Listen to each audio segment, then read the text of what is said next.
नितिन जी, आप बीजेपी के अध्यक्ष हैं, लेकिन एनडीए के बारे में ज़रूर पूछूंगी कि बिहार के जो मुख्यमंत्री हैं उनके बारे में कुछ अपडेट दीजिए कि कब बनाएंगे आप? क्या मतभेद है? कहीं कोई मतभेद नहीं है, सब चीज़ समय के अनुसार चल रहा है। 10 तारीख को उनका राज्यसभा का ओथ है, उसके बाद की प्रक्रिया उसके साथ। कहीं देखिए, भारतीय जनता पार्टी और एनडीए के संबंध यही तो है। गठबंधन धर्म जो होता है वो भाजपा ने हमेशा बेखूबी सम्मानपूर्वक निभाया है, और यही कारण है कि आज भी दलों को हम पर विश्वास होता है। और ये आज जो पूरी प्रक्रिया है, पूरी चीज़ें चल रही हैं, सब माननीय नीतीश कुमार जी के नेतृत्व में जो चीज़ें तय हो रही हैं उसके हिसाब से तय हो रहा है। एनडीए के लिए सबसे बड़ा चैलेंजर कौन है, पॉलिटिकल चैलेंजर कौन है? मेरा मानना है कि चैलेंजर राहुल गांधी और सोनिया गांधी जी और कांग्रेस का कुनबा की सोच है, क्योंकि उनकी क्षमता ज़मीन पर कुछ नहीं है, पर जिस तुष्टीकरण, जिस प्रकार की शब्दों का प्रयोग, जिस प्रकार की मानसिकता, एक राष्ट्रीय पार्टी की जो मानसिकता होनी चाहिए, उस मानसिकता में जितनी गिरावट दिखती है, मेरा ये मानना है कि यही इस देश के लिए और इस पार्टी के लिए, क्योंकि इनकी मानसिकता का जो गिरावट है वो किस स्तर पर चले जाते हैं। राजनीति में भी एक स्तर तय होता है, जो दो सत्ता और अपोजिशन का, उस स्तर को भी सोनिया गांधी और राहुल गांधी के जो ये कुनबा है उसने उस स्तर को उतार दिया है। तो मेरे लिए तो मानता हूँ कि अगर अपोजिशन की चुनौती कहिएगा तो अपोजिशन के ज़मीन पर कोई चुनौती नहीं है, लेकिन उनके शब्दों का, उनके कार्यप्रणाली का, उनकी गतिविधि का जो इस प्रकार का स्तर गिरा है, इससे जरूर चुनौती। अंत में मैं पूछूंगी कि जब आप पार्टी अध्यक्ष बने तो प्रधानमंत्री जी ने और अमित शाह जी ने क्या कहा मार्गदर्शन के रूप में, या फिर क्या आपको निर्देश मिला उस पर? देखिए, प्रधानमंत्री जी का जो पहला ट्वीट है, मैं मानता हूं कि वो मेरे बारे में अजम्पशन भी है और वो मेरे लिए आगे का रोड मैप भी है। मैं ये मानता हूं कि एक वर्कर के रूप में उन्होंने मुझे इस स्थान तक पहुंचाया। तो जो उनके एक्सपेक्टेशंस हैं वो पहले ही सबके सामने हैं। एक low profile working, organizational strength जो मेरा है उसको नीचे तक उतारना, और सबसे बड़ा है कि coordination among the government and the party smoothen रहना, और implementation of programs both government के सेक्टर से भी हमारे वर्कर्स के माध्यम से नीचे तक जाए, और ऑर्गेनाइजेशनल स्ट्रक्चर में भी जो कार्यक्रम हम लेते हैं उसका ज़मीन पे उस प्रकार का इम्पैक्ट बढ़े। ये सब चीज़ें मेरे वर्किंग का है, और मैं मानता हूँ कि जो निर्देशन हमारे नेतृत्वकर्ता का है, निश्चित रूप से वो हर समय चीज़ों को वॉच भी रखते हैं, चीज़ों को गाइड भी करते हैं। और मेरा ये, मैंने पहले भी कहा कि 20 साल मैं अपने पिताजी के छवि के वर्किंग के आधार पे और पार्टी के सीनियर नेताओं के मार्गदर्शन में काम किया। अब यहाँ से जो सफ़र है, निश्चित रूप से पार्टी की जो राष्ट्रीय अध्यक्ष होने के नाते एक बड़ी जवाबदेही है, लेकिन काम को मैंने तालाब में ही पहले छोटे स्वरूप में किया है, तो आज बड़े स्वरूप में अगर मिला है तो काम करने की पद्धति तो वही है, कार्यप्रणाली वही है, स्वरूप बड़ा है। तो निश्चित रूप से हमारे नेतृत्वकर्ता का जो मार्गदर्शन समय समय पर रहता है, एक अध्यक्ष के नाते भी हमको उनका सपोर्ट मिलता है, एक हमारे वरिष्ठ नेता के नाते एक मार्गदर्शन और गाइडेंस भी मिलता है, और मुझे लगता है कि एक अभिभावक के रूप में भी उन्होंने हमेशा एक संरक्षण के रूप में कि कहीं कोई चीज़ों को ध्यान रखना, एक जैसे एक पिता पुत्र का जो संबंध होता है वो भी संबंध दिखता है। एएनआई के साथ बात करने के लिए धन्यवाद नितिन जी। मैं इन चुनावों के बारे में पूछना चाहूँगी कि केरलम, तमिलनाडु और बंगाल, इन तीनों में बीजेपी की पकड़ अभी तक मजबूत नहीं मानी जाती थी, लेकिन क्या इस बार कुछ अलग दिखने को मिल रहा है? देखिए, तीनों राज्यों को अगर आप देखें, सबसे पहले अगर बंगाल की बात करें, बंगाल में 2016 में हम कहाँ थे और 2021 में हम कहाँ थे, और जिस प्रकार से लगातार वहाँ पर की परिस्थितियाँ विपरीत अलग तरह की हैं, राजनीति प्रतिस्पर्धा अलग है, राजनीति के रंजिश के रूप में अगर नज़र आता है तो वो बंगाल में नज़र आता है, और उसके बावजूद भी हमारा लगातार ग्रोथ हो रहा है और 38% पे वोट पे हम पहुँचे हैं। तो निश्चित रूप से आज के डेट में हम ही फर्स्ट कंटेंडर हैं उस टीएमसी और बीजेपी के इन फाइटिंग में। अगर आप देखते हैं तो मैं मानता हूँ कि बंगाल में लगातार बीजेपी ने अपनी जड़ें मजबूत की हैं, और इस बार तो हम निश्चित रूप से वहाँ सरकार बनाने जा रहे हैं। केरलम और तमिलनाडु? अब केरलम में आप देखिए कि कहाँ से हम 2% वोट कुछ दिन पहले तक था, अभी 20%।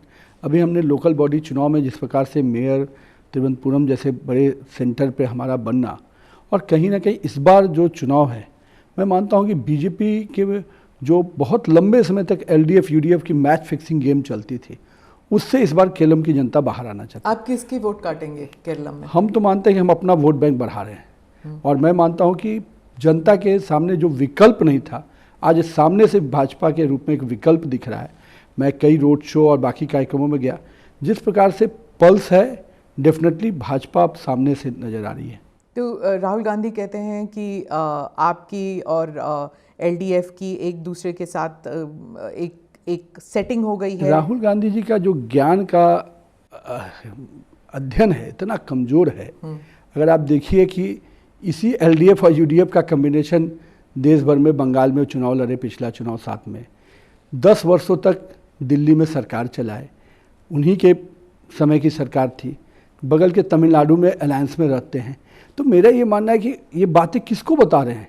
केरलम की जनता जानती है कि जो मैच फिक्सिंग गेम आप खेलते हैं, भाजपा तो खुलकर एलडीएफ और यूडीएफ एक कम्युनिस्टों की जो पद्धति रही है, हमने त्रिपुरा में उनको समाप्त किया, बंगाल में समाप्त किया, और आने वाले समय में इनको पूरी तरह से समाप्त भी करेंगे, और कांग्रेस मुक्त भारत तो हमारा सपना है। तो वो रेवंत रेड्डी ने कहा कि पिनरई विजयन के लिए तो मोदी जी गॉडफादर है, उन्होंने कहा। देखिए, बोल तो ये मैच फिक्सिंग गेम है, वो बीजेपी से क्लोज दिखाने की बात करके अपनी राजनीति रोटी सेक रहे हैं, लेकिन वहाँ की जनता को प्रति सबरीमाला इशू भाजपा ने दोनों को कटघरे में खड़ा किया। बाहर में वही सबरीमाला के इशू को लेकर कहीं भी मुखर नजर आते हैं क्या राहुल गांधी? वहाँ जाते हैं तो सबरीमाला याद आता है, हिंदू याद आता है, और जैसे उसके बाहर निकलते हैं तो स्टेलिन के राज में तो हिम्मत नहीं है। तो कहीं ना कहीं ये जो खेल है जनता समझती है। अब तो सोशल मीडिया और इलेक्ट्रॉनिक दुनिया इतनी तेज है कि आप केरल में क्या बोलेंगे और तमिलनाडु में अलग बोलेंगे, ये नहीं चलता है। और असम में क्या होने वाला है? पुराने प्रदर्शन को बेटर करेंगे या फिर एक एंटी इनकम्बेंसी दिखती है आपको? क्या हो रहा है वहाँ? मैं तो असम के कई कार्यक्रमों में गया हूँ जी। लोगों का जो रिस्पॉन्स है, वो पिछले परफॉर्मेंस को तो हम बेटर करेंगे, और कांग्रेस को जितना और कड़ा हार वहाँ देखने को मिलेगा। बड़े पैमाने पर कोशिश किए थे कि अलायंस कराएंगे, कुछ नई नैरेटिव बनाएंगे, लेकिन कुछ नहीं चला, और पूरी तरह से कांग्रेस और हताशा और निराशा में वहाँ आपको नजर आएगी। बहुत ही पर्सनल अटैक्स चल रहे हैं वहाँ पर। क्या ये एक डेमोक्रेसी के लिए सही है? देखिए, मैं मानता हूँ कि जब नेशनल इंटरेस्ट की बात हो तो निश्चित रूप से उठाना चाहिए, लेकिन जहाँ पर खेल अभी जो खेला जा रहा है, जिस प्रकार के बयान दिए जा रहे हैं, आज तो पूरी तरह से हमारे प्रेस कॉन्फ्रेंस हमारे तरफ से स्पष्ट रूप से कि जिस प्रकार से नाम के शब्दों को कैसे खेल करके पासपोर्ट का जो खेल खेला है, वो तो आने वाले समय में स्पष्ट रूप से हो जाएगा। और मेरा ये मानना है कि राजनीति में किसी भी हाल में शब्दों की मर्यादा होनी चाहिए, लेकिन जब नेशनल इंटरेस्ट की बात आती है तो उसको सामने रखना भी हमारा कर्तव्य है। शब्दों की मर्यादा के बारे में आप कह रहे हैं, तो मैं ये ज़रूर पूछूंगी कि मल्लिकार्जुन खड़गे ने कहा कि अगर आप नमाज़ पढ़ रहे हैं, कुरान में लिखा है, उन्होंने कहा कि अगर आप नमाज़ पढ़ रहे हैं और कोई जहरीला सांप आ जाए तो आप नमाज को रोक के जहरीले सांप को आपको मार देना चाहिए, और बीजेपी और आरएसएस जो है वो जहरीला सांप है। अब हम सोच सकते हैं कि 2 दिन पहले का उनका बयान और आज का बयान, मतलब कल का ही बयान, जो 2 दिन लगातार जो उनके बयान आ रहे हैं, पूरी तरह से सांप्रदायिक रूप से लोगों को उकसाने का काम करना।